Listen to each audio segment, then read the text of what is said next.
Hey guys, today we're going to be talking about the Pythagorean theorem, and this is a concept that you may have seen in the past, but it's something that you'll keep using throughout your math career.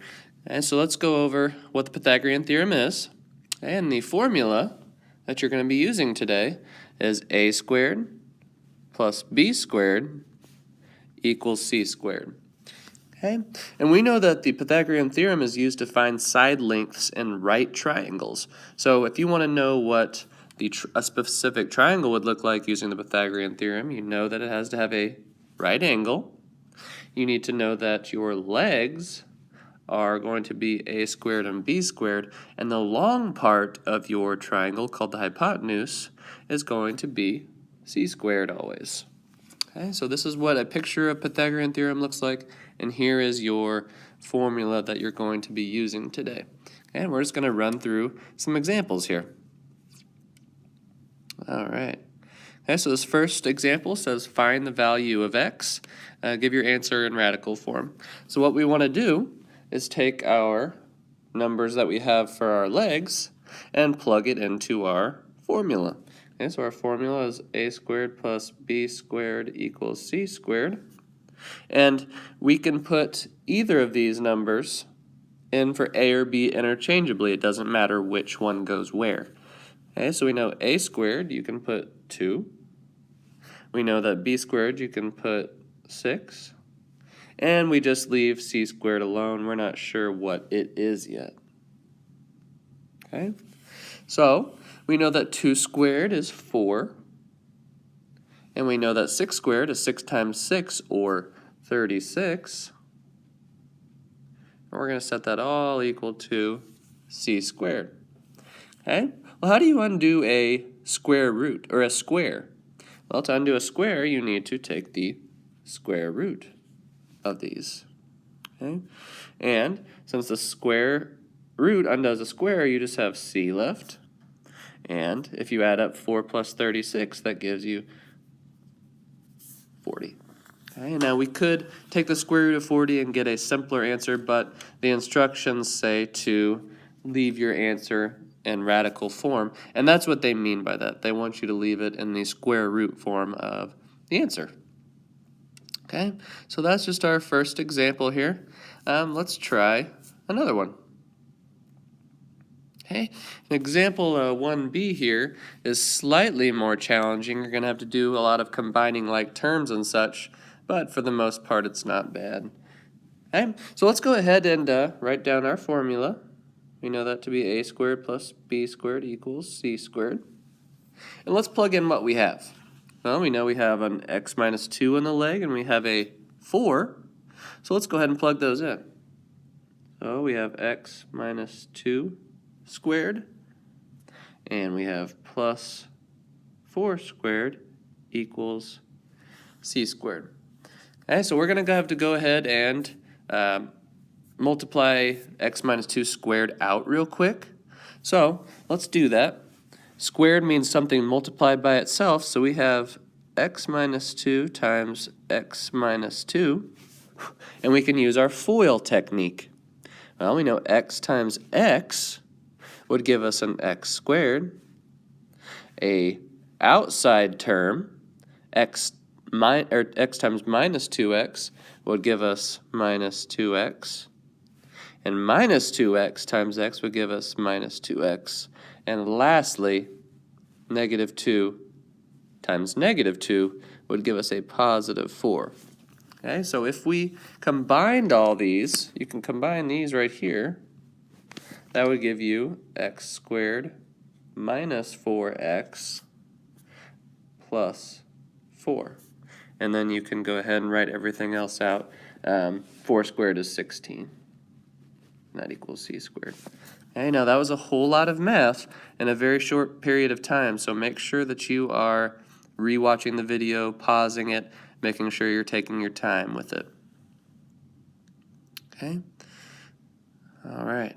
So we have this long expression here, and we're going to need to combine some like terms. Okay? So let's go ahead and combine like terms. We know that these guys can be combined. Well, that equals 20. So x squared minus 4x plus 20 equals, and instead of c squared, I'm just going to go ahead and change that c to an x. Okay, because you can see that up here they're using an x, so I'm going to go ahead and change it there. Okay. Now, the main problem for us is getting rid of this guy right here. Okay, so we need to use this x squared on the other side to make that happen. So let's subtract x squared on both sides. Those x squareds are going to cancel out. Oops, I should have put plus on both sides. Or minus. So we need to get rid of these x squared, so I'm going to subtract x squared on both sides to get rid of him. Okay? And if you do that, these x squareds cancel out. And I have minus 4x plus 20 equals 0.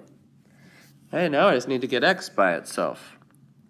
So I can do that by subtracting 20 on both sides, which will give me negative 40, or 4x. Let's erase that. Negative 4x equals negative 20. And lastly, divide each side by negative 4. And that would give us x equals 5. Okay? Now, this is a very long problem, and you won't have to mess with types like this very much in your math problems. But make sure you understand how to combine like terms, how to distribute, how to do all those things. Okay? Now, in this next example, we're going to go back to kind of the easier form of the Pythagorean theorem. Okay? So we're going to plug in our 8 squared and our 4 squared equals c squared. The two numbers that I plugged in are from our legs here. Okay, so this shouldn't be too bad. What's 8 times 8? Well, that is 64. And 4 squared is 16. And we're going to set all that equal to c squared. Okay, and 64 plus 16 is 80. And that equals c squared. And remember, to undo a square, you must take the square root on both sides. And that would end up giving us c equals the square root of 80 for our solution, because it wanted us to give your answer in radical form. All right. And so you try 1b. We're not going to do this one. Okay, so go ahead and cross it out. Okay, this example is just like the one up here that we just did, example 1b. So you don't need to do that one, so just make sure you study the one before that. All right, before we do any more examples, I got a quick joke for you. Why did the man with one hand cross the road? Think about it. Think about it. To get to the second-hand shop. You like it. All right. Okay, so this example says Randy is building a rectangular picture frame. He wants the ratio of the width to be 3:1 and the diagonal to be 12 centimeters. How wide should the frame be? And we want to round to the nearest centimeter. All right. Well, we want to let L be our length, and we want W to be our width, and we know that we want the ratio of length to width. Here, let's erase that. We want the ratio of the length to width to be equal to 3:1. Okay, it says that we want our length to be 3 times longer than our width. So if we wanted to write an equation that represented that, we can say that length should be equal to 3 times the width. Okay? That would make the length 3 times longer than the width. All right? And we know the diagonal of the triangle is going to be our 12 centimeters. Okay, so if you drew the triangle, here's our 12. It's going to be the hypotenuse of the triangle, and then we're trying to find A and B here. Okay, so let's go ahead and take our Pythagorean theorem. And we know that our length is going to be 3w, and we're going to let that equal our a. So if we can say that our a is 3w squared, we know that then our b would just be our width, which would just be w squared. And we know that c squareds are our hypotenuse, so that would give us 12 squared. Okay? So if we went ahead and did this, 3 squared is 9, so you have 9w squared plus w squared equals 144. And then if you add 9w squared plus w squared, that would give you 10w squared, and that equals 144. Okay, so if we went ahead and divided that out, 10w squared equals 144. We can divide each side by 10, and that would give us w squared equals 14.4 if you did that on your calculator. And then, of course, you take the square root on both sides and get w equals 3.8. Okay, now this problem is probably harder than any one that you'll see on a test. Okay, so I wouldn't necessarily worry about that so much, but make sure that you at least are familiar with it and can kind of track with it. All right, let's try a few more here. Okay, it says, according to the recommended safety ratio, how high will a 30-foot ladder, okay, so 30-foot ladder, reach against a wall, and we want to round to the nearest inch? Well, once again, we know that our ratio is 4:1, and we want the hypotenuse to be 30 feet. Okay, so if we set up our formula, a squared plus b squared equals c squared, we know that the ratio has to be 4:1, so 4x squared plus x squared, and we're going to set that equal to 30 squared. Okay, so let's go ahead and solve this. We got 4x squared, which would end up being 4 times 4 squared, and that gives us 16x squared. And then I should have put a set of parentheses in here.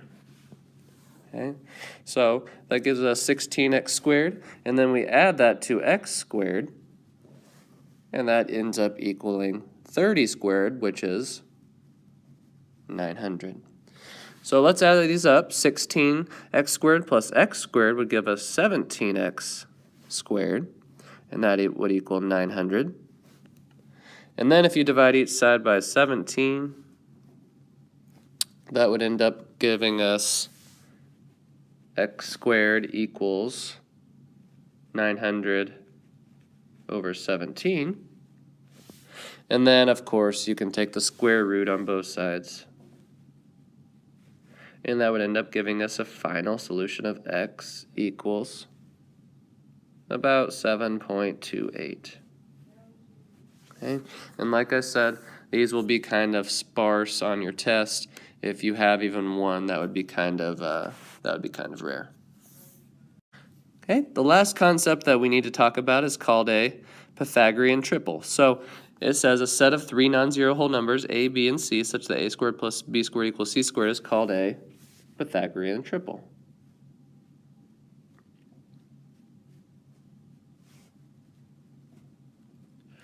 Okay, and a Pythagorean triple is just 3 numbers that make the Pythagorean theorem true.